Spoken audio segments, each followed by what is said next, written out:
God bless CPAC. So there's not a single Democrat here. It's almost like CPAC invited Benjamin Netanyahu to speak.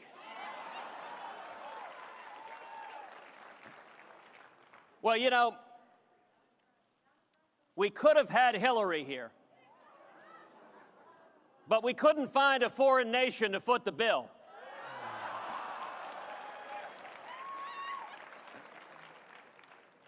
This is a room full of patriots. America is in jeopardy, and we are met today on a great battlefield. The men and women who are gathered here today are gathered to fight for freedom in our country.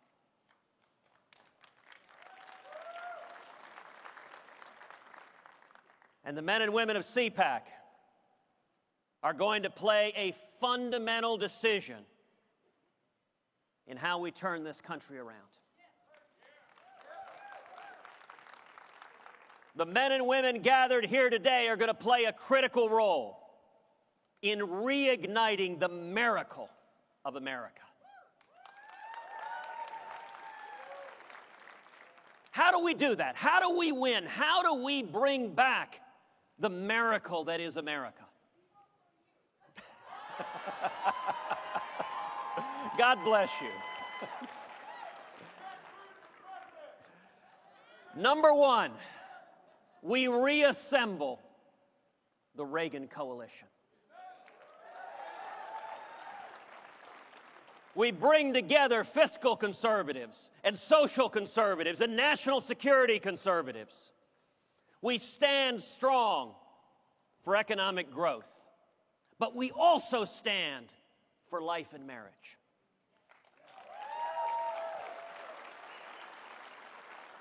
We defend constitutional rights, but we also stand and lead the fight against ISIS and a nuclear Iran.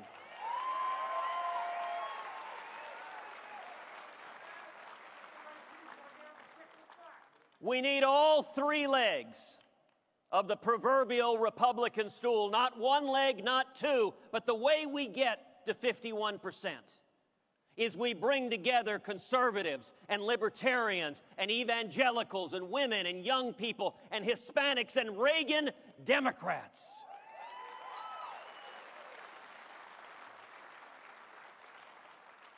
And how do we do that? We do that fundamentally by standing with the people and not with Washington.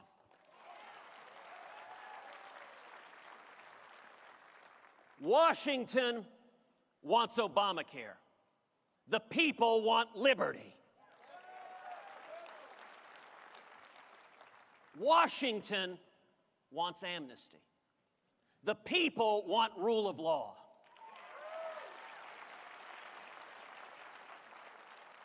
Washington wants power over the internet. The people want freedom online.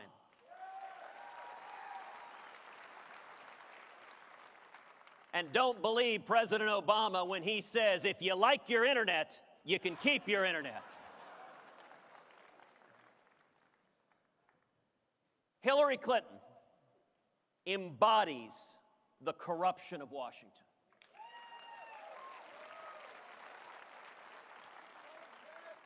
We need to run a populist campaign standing for hardworking men and women. We need to take the power out of Washington and bring it back to the American people.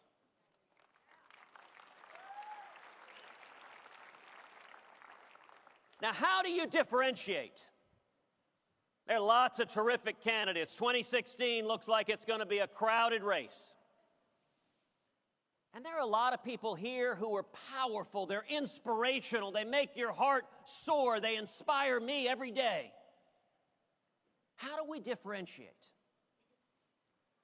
Well, we all know that in a campaign, every candidate comes up and tells you, I'm the most conservative guy that's ever lived. That's just what they say. I'm pretty confident you haven't seen any speakers come up here yet and say, actually, I'm a squishy moderate who stands for nothing. I'm pretty sure none of them actually stood here and said that. No, every one of them will say, you betcha who diddly I am as conservative as all get out. Well, we have a way to tell the difference. The Word tells us you shall know them by their fruits.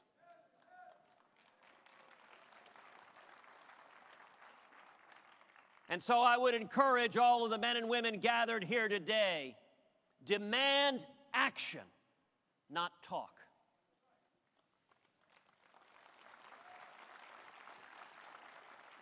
If a candidate tells you they oppose Obamacare, fantastic.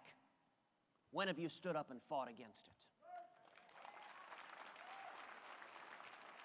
If a candidate tells you they oppose the debt and debt ceiling that are crushing our kids and grandkids, terrific. When have you stood up and fought against it? If a candidate says they oppose President Obama's illegal and unconstitutional executive amnesty, terrific. When have you stood up and fought against it? If a candidate tells you that they support the First Amendment, freedom of speech, religious liberty, that they support the Second Amendment, the right to keep and bear arms, fantastic. When have you stood up and fought for them? Talk is cheap. If a candidate tells you they support life, if a candidate tells you they support marriage, when have you stood and fought? If a candidate tells you they stand with the nation of Israel, terrific. When have you stood and fought?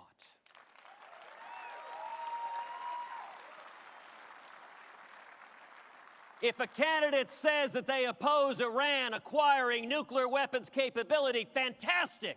When have you stood and fought?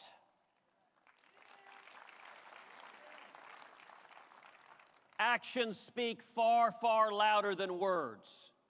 We need to look to people who walk the walk and don't just talk the talk. If a candidate says they oppose Common Core, fantastic. When have you stood up and fought against it?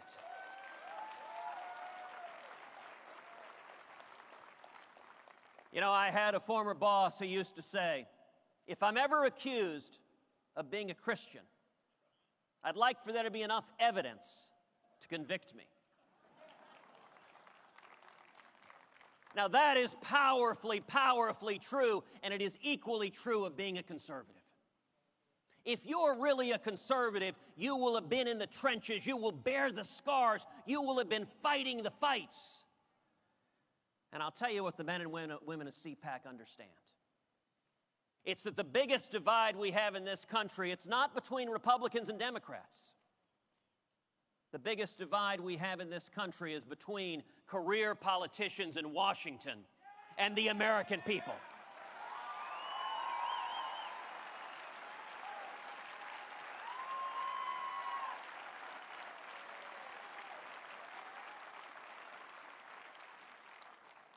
So if you have a candidate who stood against Democrats, that's great. When have you been willing to stand up against Republicans?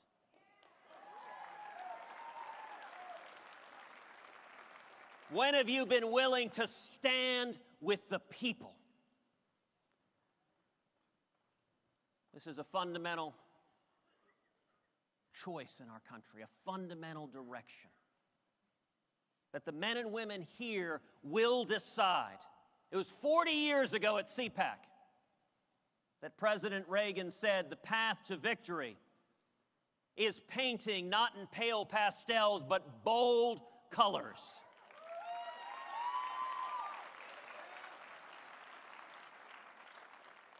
I am convinced 2016 is going to be an election very, very much like 1980. Now, it's worth remembering, in 1980, when Reagan ran, Washington despised Reagan. Remember, Reagan had primaried Gerald Ford, the sitting Republican president, in 1976. If you want to tick off Republican leadership, come within an inch of toppling the incumbent Republican president. But President Reagan told the people of this country, the Republican Party is not a fraternal order. We share philosophical commitments to freedom. And the Republican Party matters only insofar and in so long as we stand for liberty and the Constitution and for the American people.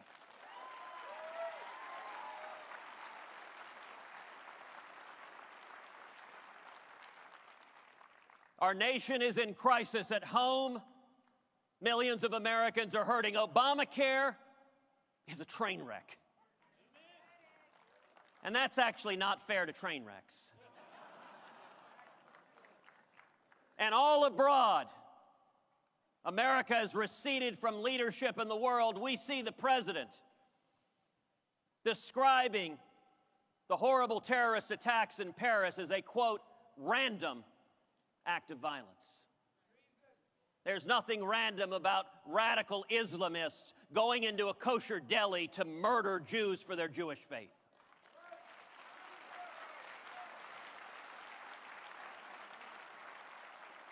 When 21 Coptic Christians are beheaded, we see the president saying they were simply Egyptian citizens.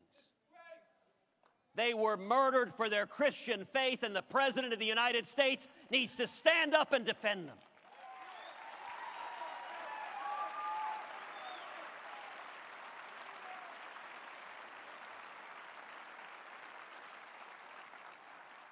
To turn this country around, it will not come from Washington. It will come from the American people. And so I would ask every one of you, if you will join our grassroots army, then take out your cell phone and text the word Constitution to the number 33733. Let me give that to you again. Take out your cell phone and text the word Constitution to 33733. It will be each of you empowering and energizing we the people that turns the country around, because I'll tell you, as my father said to me many, many times after he fled Cuba, I saw freedom taken away once, and I'll die before I let it happen again. Thank you, and God bless you.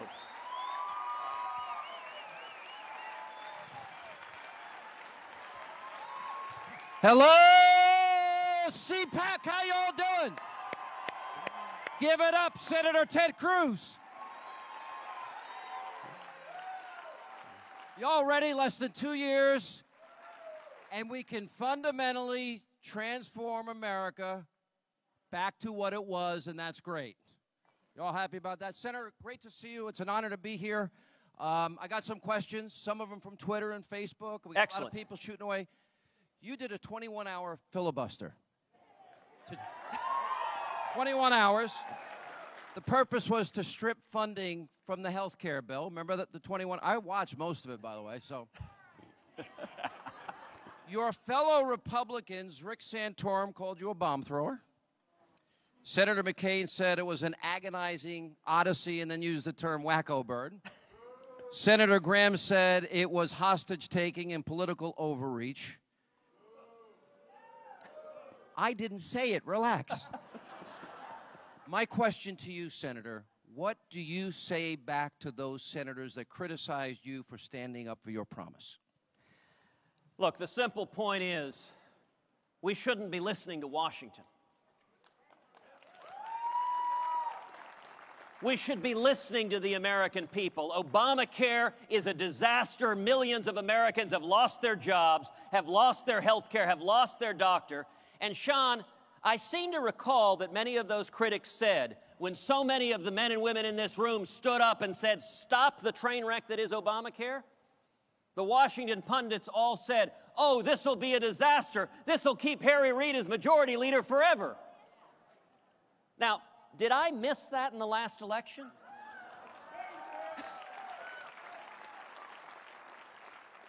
The key to change is not just growing government in Washington. The key to change as a result of that fight, millions of men and women across this country rose up and said, stop the disaster that is Obamacare. In November 2012, Republicans across this country campaigned saying, if you give us a majority, we'll stop Obamacare. And what happened? We won the biggest tidal wave since the 1920s, and we retired Harry Reid as majority leader. My next question. We have a similar fight going on. Just a show of hands, how many would like to see the Republicans defund the president's executive order on immigration? Okay? My question to you is, it seems in the Senate there's a disagreement, once again with you and some Republican senators, over a bifurcated deal that would fund the Department of Homeland Security and separate out a separate bill on not funding the executive orders on immigration. What do you say? Why do you think that's a wrong strategy? Look, unfortunately, Republican leadership is cutting a deal with Harry Reid and the Democrats to give in on executive amnesty. And the question why is because they're not listening to you. I talked about the divide between Washington and the people. In Washington, K Street and Wall Street love amnesty. They support the substantive policy. And there is a mendacity about Washington. They want to take a show vote, but they don't actually want to follow through on what they say. How do we change it? The only way to change it, you know, Sean, what I'm trying to do, if you think about it in the tech context, we know about disruptive apps. They come in and change how a good or service is distributed. And inevitably, the incumbent providers fight back viciously. So when Uber or Lyft comes into a city, the taxi commissions do everything they can to kill it. What I'm trying to do more than anything else is bring a disruptive app to politics. To move power back to the American people, and everyone that has a vested interest in keeping decision-making in the smoke-filled rooms. In both parties, they fight vigorously because they don't want the power to be back with the American people. Senator, we witnessed the horror of what's happening with ISIS. We have seen mass beheadings. We have seen women sold into slavery, the harvesting of organs. Radical Islamists, they are on the move. Yep. They've taken a lot of the ground that our brave troops sacrificed, died for in Iraq, 4,000 of them. My question to you is, the Jordanians, after one pilot, they've responded with fierce opposition and force against ISIS. The Egyptians, under General President el-Sisi, they have shown massive force and retaliation for 21 Coptic Christians simultaneously beheaded. What is your analysis? What is your take on what America needs to do, and why can't this president admit that the Islamic State is in fact Islamic and radical Islam exists? We need a commander-in-chief who will actually stand up and defend the United States of America.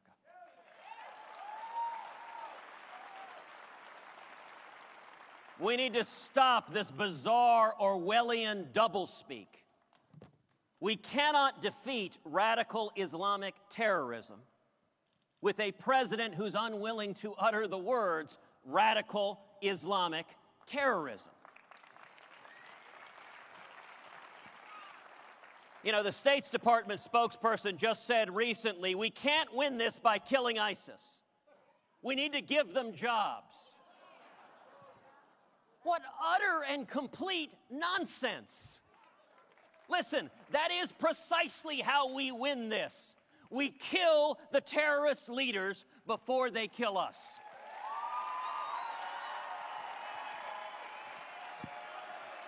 All right.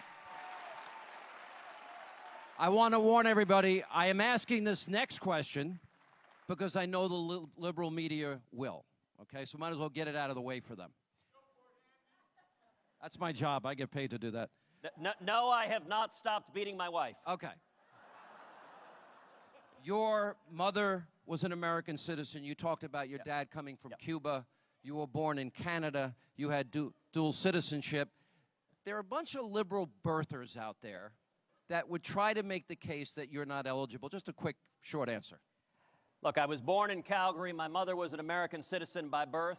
Under federal law, that made me an American citizen by birth. The Constitution requires that you be a natural-born citizen. All right, now we're going to do our quick lightning round because we're running out of time.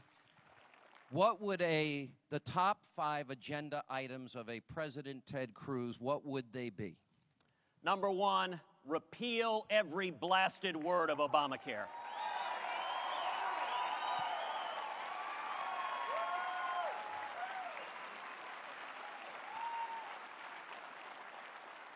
Number 2, abolish the IRS.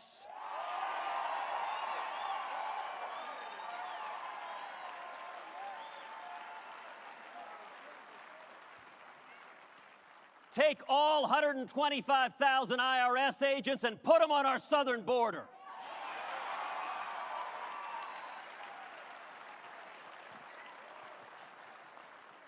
Number 3, stop the out-of-control regulators at the EPA and the alphabet soup of Washington.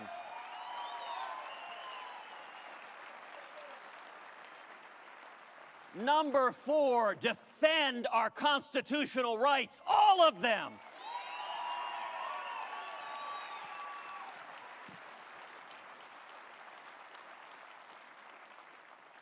And number 5, restore America's leadership in the world as a shining city on a hill. All right, we're running out of time. This is our last lightning round. 1 or 2 word answers, okay? Abortion. We should defend every human life from conception to natural death. Okay? Gay marriage. Marriage is a question for the states. And it is wrong for the federal government or unelected judges to tear down the marriage laws of the states. Colorado. Good idea. Legalizing marijuana, bad idea. Well, I was told Colorado provided the brownies here today. Look, Colorado is a... Uh-oh, I just ate them. Look, your viewership's going to go up 20%. It's going to go up a lot. The magical mystery Hannity hour. Yeah. Look, I actually think this is a great embodiment of what Supreme Court Justice Louis Brandeis called the laboratories of democracy. If the citizens of Colorado decide they want to go down that road, that's their prerogative. I don't agree with it, but that's their right. All right, fair enough. I'm going to ask you about 3 people. First words that come to your mind. Hillary Clinton. Washington. Bill Clinton. Hey, by the way, I want to say hi to that really hot chick in row 7 over there. How you doing, sweetheart? I'll give you a tour backstage. Sorry, he's not responsible for this. Bill Clinton. Youth outreach.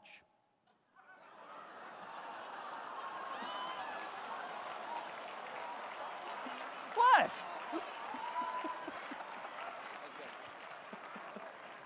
Barack Hussein Obama. Lawless imperator.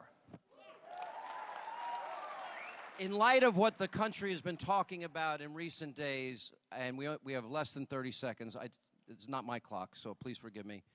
Why does Ted Cruz love America? This country is the greatest country in the history of the world. It has been a haven for freedom. When my dad was imprisoned in Cuba and fled 58 years ago, he came because no nation on earth has let so many millions come with nothing and achieve anything. And if we get back to this, brighter days are ahead. We can do that together. Senator Ted Cruz. See you later, CPAC.